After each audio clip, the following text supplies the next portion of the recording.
Welcome into Achieve Health Chiropractic in Maumee, Ohio. My name is Halina Schriefer, and I'm the founder of Ordinary Pioneer, our spiritual healing community in White House, Ohio. And I am here with Dr. Acuna, who I have been a patient for the last, I think, 2 years now. She's helped me in many, many ways, and I'm really excited to get the word out about her story, her own healing journey, and then also how can she help you? Today we're going to be talking about autoimmune disorders, which is a hot topic. It is. It is. So first off, thank you for having me. Looking forward to grilling you with my questions because it's such a hot topic, and so many of us have suffered through these unknown symptoms that doctors get stumped over. So I would love to hear from you. What got you into this chiropractic work to begin with? As a chiropractic doctor, my mother went to every single community doctor in her hometown with back pain. Actually, it wasn't back pain. She couldn't take a deep breath. It hurt. And her breathing was very shallow. And she went to every single doctor, like I said, and finally one got an x-ray and he said she had scoliosis. Well, it wasn't the worst case of scoliosis, and I wasn't a chiropractic student at that time. I really didn't know what chiropractic was. But one of her friends suggested she see a chiropractor locally. And I went with her, and to my amazement, 3 treatments later, she's taking deep breaths. She was so medicated that she wasn't mom anymore. She was sedated most of the time, so that meant I had to pitch in. Yep. And I was very selfish back then in my middle teens, and it's like, oh, I didn't have all these kids so that I could raise them, they're yours. Get better. Yeah. Selfish, like I said. And I was really impressed with her recovery, and then I hurt my own back. My father carried me into the chiropractic office, and I walked out on my own. Wow. And I started asking a lot of questions, and the chiropractor said, you need to consider becoming a chiropractor. And here I am, 40 years later. And back in the 1990s, it seems like forever ago, I had my own health challenges.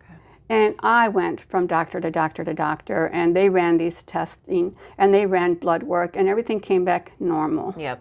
And that was so frustrating to me, and it just kind of felt demeaning, like I didn't know my own person. I didn't know me.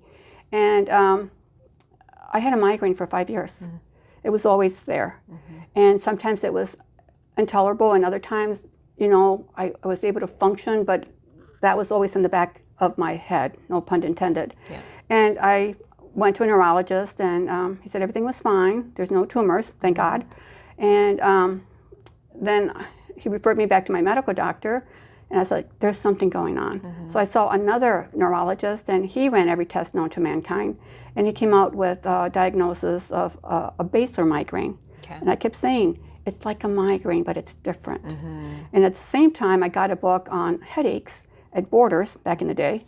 And I'm reading this case study of this young man who literally wanted to pound his head against the wall because that would feel better. And I remember saying that to my husband, if I could just take my head and smash it against the cement wall, it would feel better. So I went in to see the neurologist for the report of findings, and he says, you have baser migraines. And I said, I concur. But his treatment plan was to put me on a medication, and I was so desperate that I tried it. And I felt like a zombie all day long, and I felt like someone gave me the most caffeinated drink that I could get. I was so wound up, I couldn't sleep.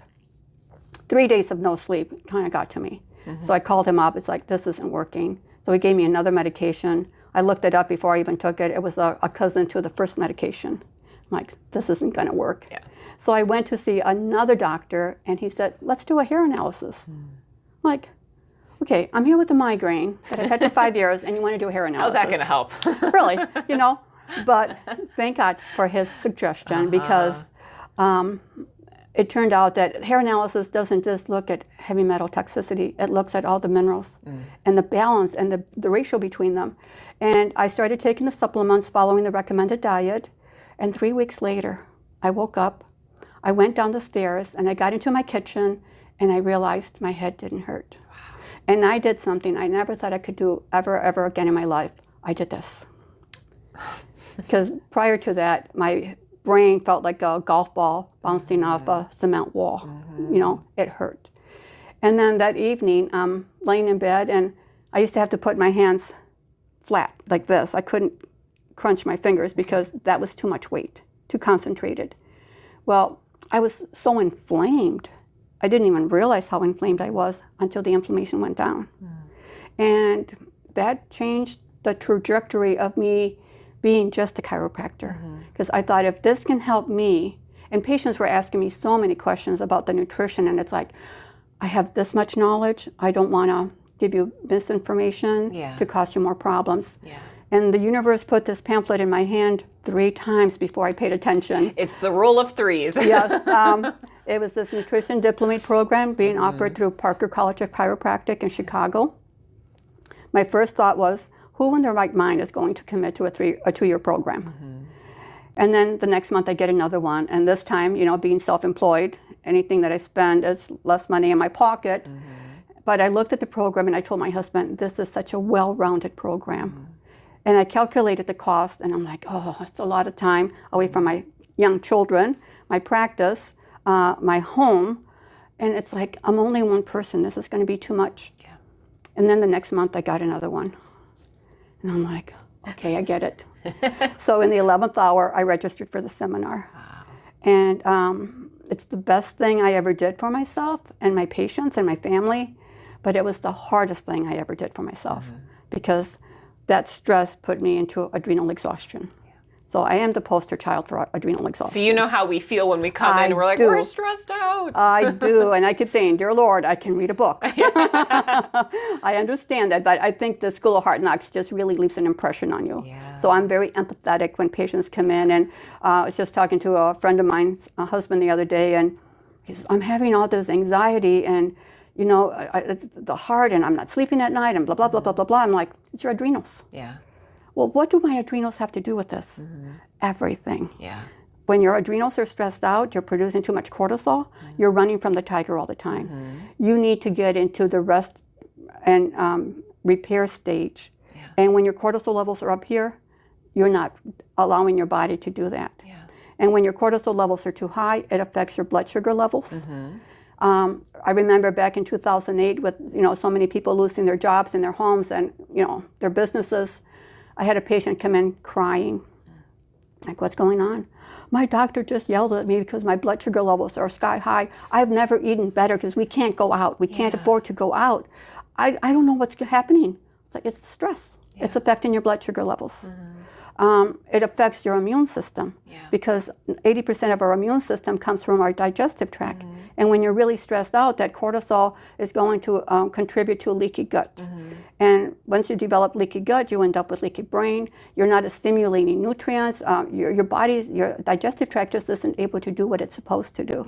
Blood pressure. All that's happening under the surface too. Because, and I think, you know, where you said, you know, you didn't feel like you knew yourself. You know, when we go to the doctors and they tell you, oh, it's this, or your levels are fine and all of that, it's like, for me, it was very much, what am I doing wrong? Like, how do I not know myself? And it's the frustration that's there under the surface. And yeah, it's so tough. And I have, you know, students that come into me that will say, you know, they're either bullied by their healthcare professional or they're feeling crazy because, you know, their doctors are telling them one thing. And we know instinctually that's not it. Something else is going on here. So what would you, you know, on the topic of autoimmune, what are you seeing from those patients? Are you getting a lot of patients coming in that, you know, aren't getting the answers that they're looking for in the realm outside of holistic care? I find that a lot of times, like with thyroid issues, a lot of people have Hashimoto's, but they haven't been given the diagnosis. They just have a thyroid problem. When you look at autoimmunity, Dr. Datis Karazian was one of the first doctors that talked about this, to my knowledge, about how when you look at the gluten molecule and the thyroid molecule, they look very similar in structure, molecular structure. So if you have a sensitivity to gluten, and the gluten molecule passes past your thyroid gland, the thyroid gland can't differentiate itself from the molecule of gluten. So the body itself is confused. Yes, so it starts building antibodies. And there's another school of thought that it can be genetic. Yes, always. And then, we have so many exposures to so many chemicals, environmental toxins, glyphosate. I mean, it's really destroying our health. Yeah. And people, they go to the doctor, they're given medication, and it works for a little bit, but then, and sometimes it doesn't at all. And then if it's working and it stops working, they get a little bit more of the medication, and then a little bit more. The body's always adapting to that medication. And it's to me, it's like you're putting a big Band-Aid on a problem that you're not addressing. Yeah. And that's one of the things that I really take pride of and get to root cause. The body's symptoms are a sign that something's wrong. And when you just keep masking them, it's not fixing anything. And eventually it just keeps percolating and percolating until you have the whole system broken down. Yeah. So to me, it's like, okay, if there's a problem with TSH, what's going on with the pituitary and the hypothalamus gland? Because the pituitary sends TSH signals, thyroid stimulating hormone, to the thyroid gland to release that, the hormones of T4 and T3. But if it's not communicating well, that can get disrupted. When it comes to the digestive tract, you can become, the part of autoimmunity there is that you can develop all these food sensitivities. When you develop leaky gut, ideally you have these columnar cells in your colon or small intestine, and they should be tight junctions like this. With leaky gut, what happens is that you lose the first layer of protection, this barrier of mucilaginous. It's like a mucous membrane, but it's a healthy membrane. And as that gets broken, it allows pathogens like bacteria, viruses, parasites, and fungi. It allows food particles to get absorbed. And once they get absorbed, they end up in the blood supply. So now all of that is getting circulated throughout the entire body. And like Goldilocks, it's going to find its little weak spot in your body to establish itself, and that's where we can end up with disease. I've seen patients with rheumatoid arthritis that, following the recommended protocol, it just heightens my energy. There's no medication that can give you the high that I get when a patient comes in and tells me, the rheumatologist said, I don't know what you're doing, but keep doing it. Because the numbers have come down and their medications are down to a third of what they used to take. And the best part is, this is the best I've felt in a long time. Yes. That's the verification that we need, through treatment is, am I feeling better? Can I function? Can I go to work? Can I get a good night's sleep? During the day, am I getting tired? Right. And what you were talking about with the thyroid, how everything's connected. And I think that's something that I found was missing in past care that I've had, where it's like we have all these specialists and we hone in on, the neurological body or the digestive tract or something like that, where it's everything is talking to itself. Absolutely. And so when we focus on one area, I felt something was missing, but like, what about this? Because I had this sense like everything's connected, and I was always told like, oh, you're stressed, or oh, it's your hormones, or okay, well, but what do we do about it? Right.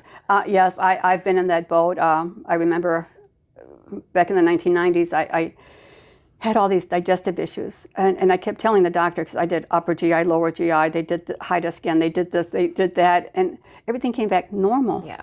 And I told the doctor, the gastroenterologist, the problem is in the peritoneum. That's the connective tissue that holds your small intestines together. Okay. Well, how do you know? I live here.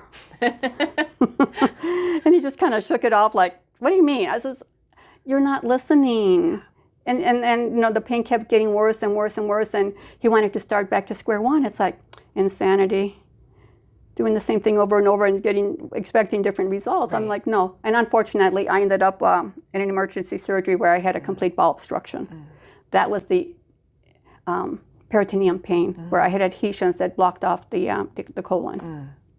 But he apologized, Yeah. It's like, he said, yeah. And they did an exploratory surgery, and that's the doctor that did the surgery says, you came so close to being really, really, really sick. And that's the fear that I know I had, where my symptoms, even though I couldn't find a connection, it was like I kept feeling worse and worse and worse. And that was my own fear of, is this how I'm going to die, you know? Right. So like, is this, Oh, yeah. is this, or is this the rest of my life? Am I going to feel this way?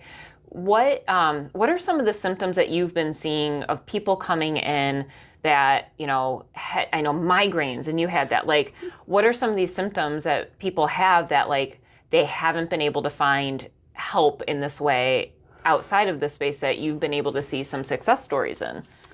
A lot of times patients come here because they've gone the same route I went, going from doctor to doctor to doctor, and they're still at square one and feeling worse because nothing has been done. Yeah.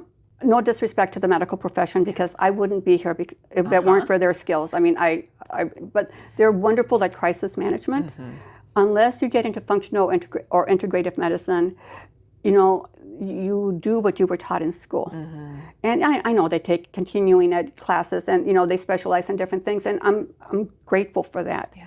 But when you look at the nutrition and the physiology of the body, like you said, you can't isolate any organ system because they're all interwoven and interconnected.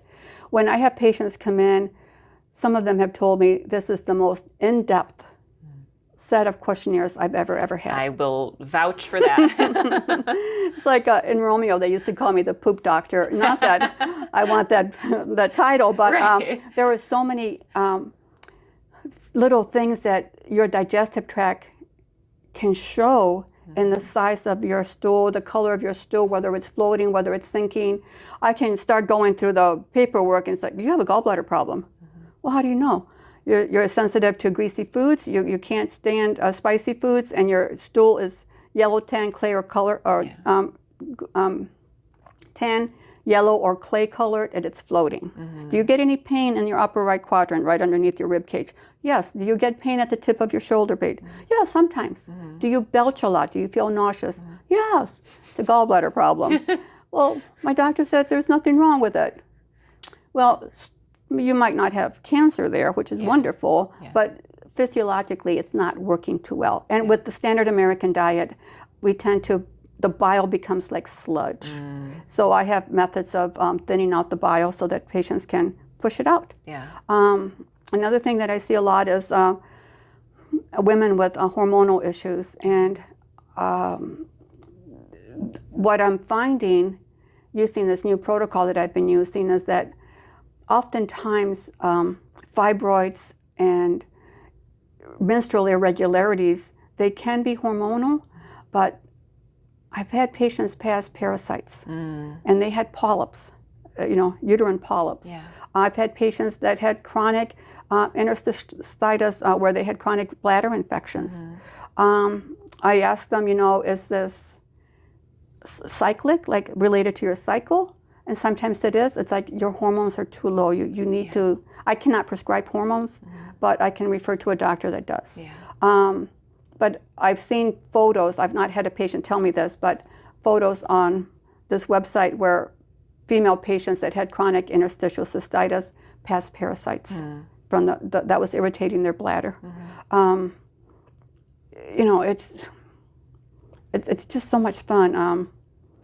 I feel like a detective, you know. Well, and it is exciting. I feel like when I'm here, it's like, oh, like sometimes I get excited when I'm like, oh, I got a headache. Like I could come in and see you. Like, oh, let's get out our kits and like all the things and stuff.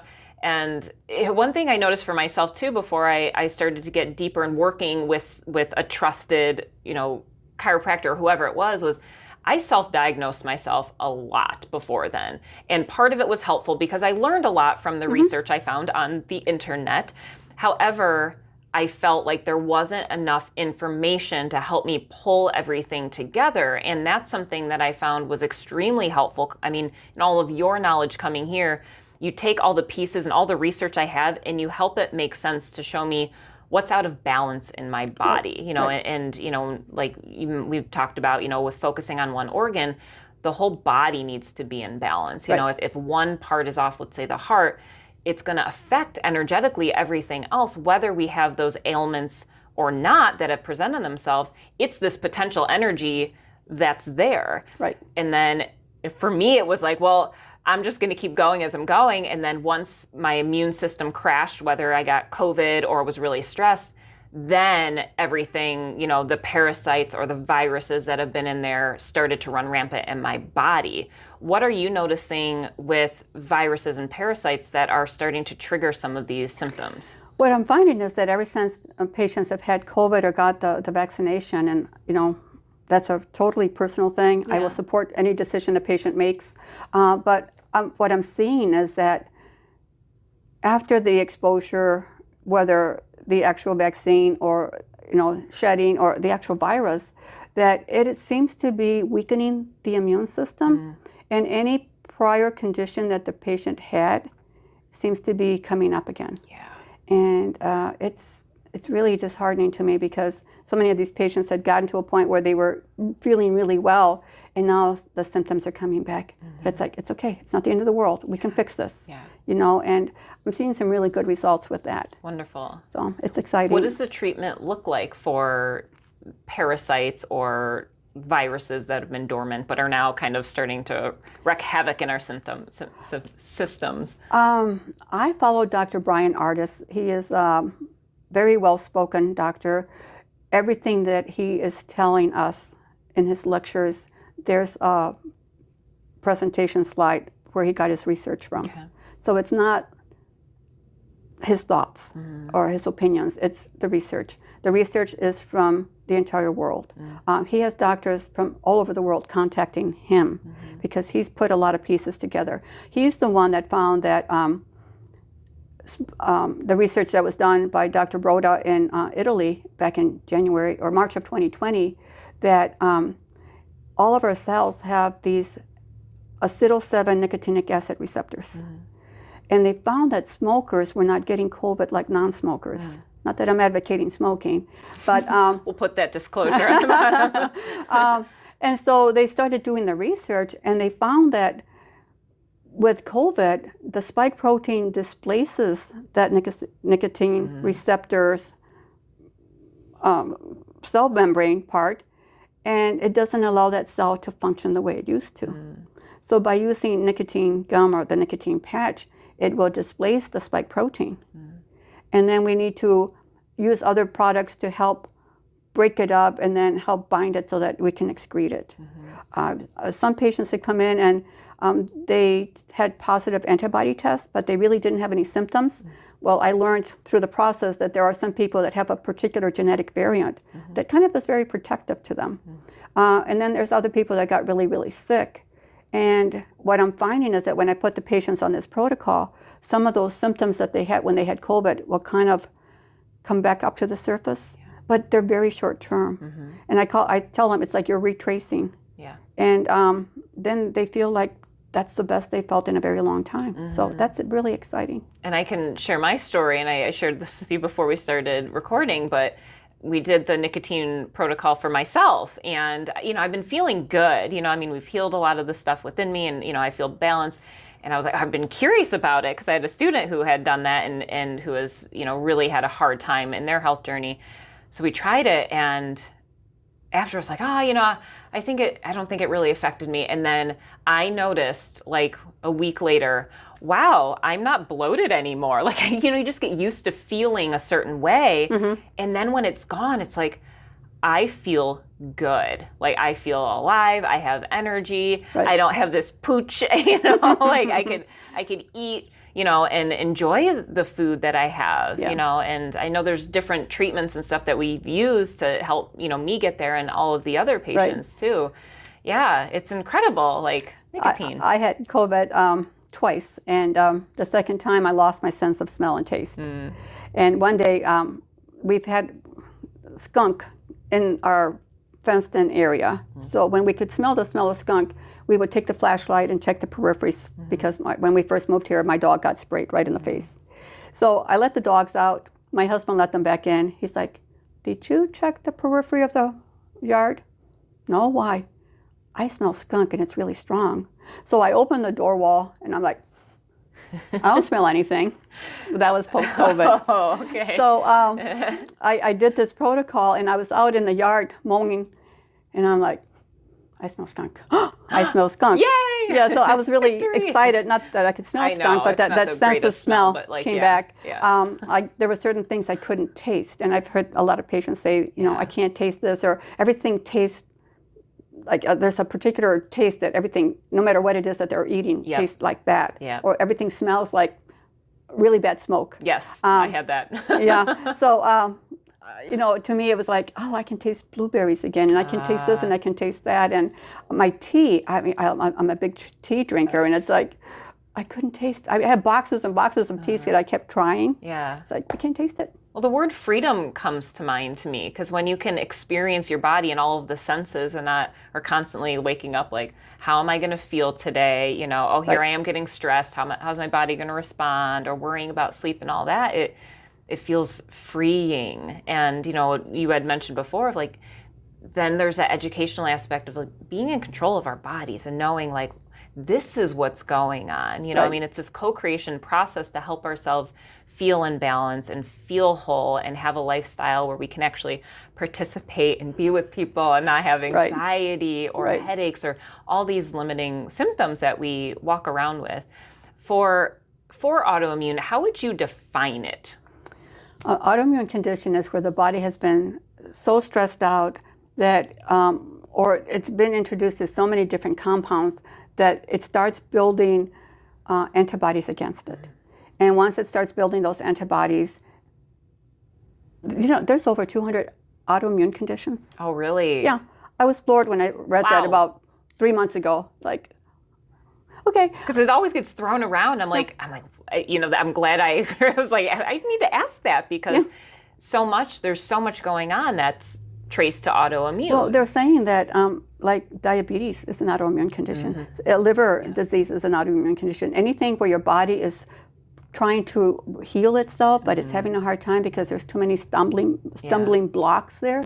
The body's going to start to try to rebuild itself, but it doesn't have the right material because there's too many toxins, there's too many pathogens. We live in such a toxic world. We do. And you know, I was reading a few years ago that they tested the umbilical cord blood of 300 babies. No, yeah, I think it was 300 babies, and they found almost 300 chemicals in that umbilical cord blood. It's terrifying. And some of these chemicals are cancer causing. It's like, you know, you start off with that deficit of good health, you know. So it was really disheartening to me. I think any woman that's trying to get pregnant really needs to consider cleaning the terrain. Yeah. Because I think with the standard American diet, the chemicals that we apply on ourselves every single day, you know, hair products, lotions, potions, you know, nail polish, you know, what have you, that our body's absorbing all of that. And some of these chemicals are what they call forever chemicals, where you can't get rid of them. And then you have a baby, and if a mother's also really stressed during the pregnancy, she might feel a lot better during her pregnancy, but she's robbing from the child's adrenal hormones. And I'm like, oh. Unintentionally, all this stuff is happening. And what's coming through for me is how we're working against ourselves as human beings. You know, we're creating all of these chemicals. But what feels empowering for me is, well, what do I have control over?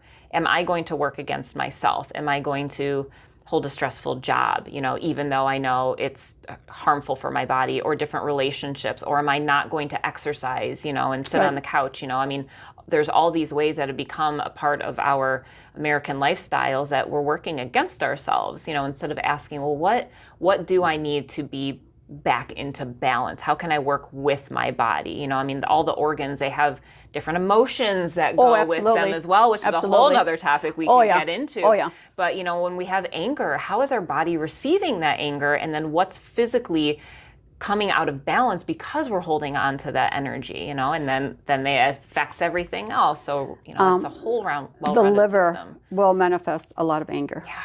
And I see, you know, think about how many young children are being diagnosed with non-alcoholic fatty liver disease. You know, and I think when we had the COVID episode where we were isolated, and I think that really did a lot to the psychic of young children. Yeah. And I see some children with a lot of emotions, negative emotions, and I'm like, Yeah. It's really sad because Yeah. you know they're young and they've already established that road of I'm just angry. I'm like, no, no, no, no. We need to change that around. And to Yes. me, you know, patients say, well, how do I start? Baby steps. You know, baby steps. You cannot. I mean, I've been doing this for many, many, many, many years, and am I 100%? No. Do I eat out once in a blue moon? Yes, but it's seldom. Yeah. I do 98% of my cooking is from scratch at home, and I use cast iron and stainless steel. Anything that's coated, I haven't used in many, many years because those are some of the forever chemicals. Yes. I use wooden spoons or stainless steel spoons. You know, everything gets stored in glass. I do use plastic, like silicone covers for the things I need to refrigerate, but I'm really pushing away from all the plastics. Yeah. And simple things that we can do, you know, I mean, especially with glass jars, I mean, get a can of tomato sauce or like I always keep I sometimes buy products because of the jars, you know, because I mean, either they'd be pretty jars or whatever, but like practical to store food in, you know, instead of using all of the plastics. So if somebody is hearing all of this and, oh, wow, that sounds like me, or I've had these symptoms and they want to reach out to you, how can they best get a hold of you? You can call the office. It's 419-740-3099. I'm here Monday, Wednesdays, and Fridays. So you also have a Facebook page and a website, so I'll put that in the comments, so go ahead and check that out. Again, we're at Achieve Health Chiropractic in Maumee, Ohio. Thank you, Dr. Acuna. Thank you so much for Halina. sharing all of your knowledge. As always, I enjoy I love talking it. with you. I love it. Thank you. Thank you. We'll see you next time.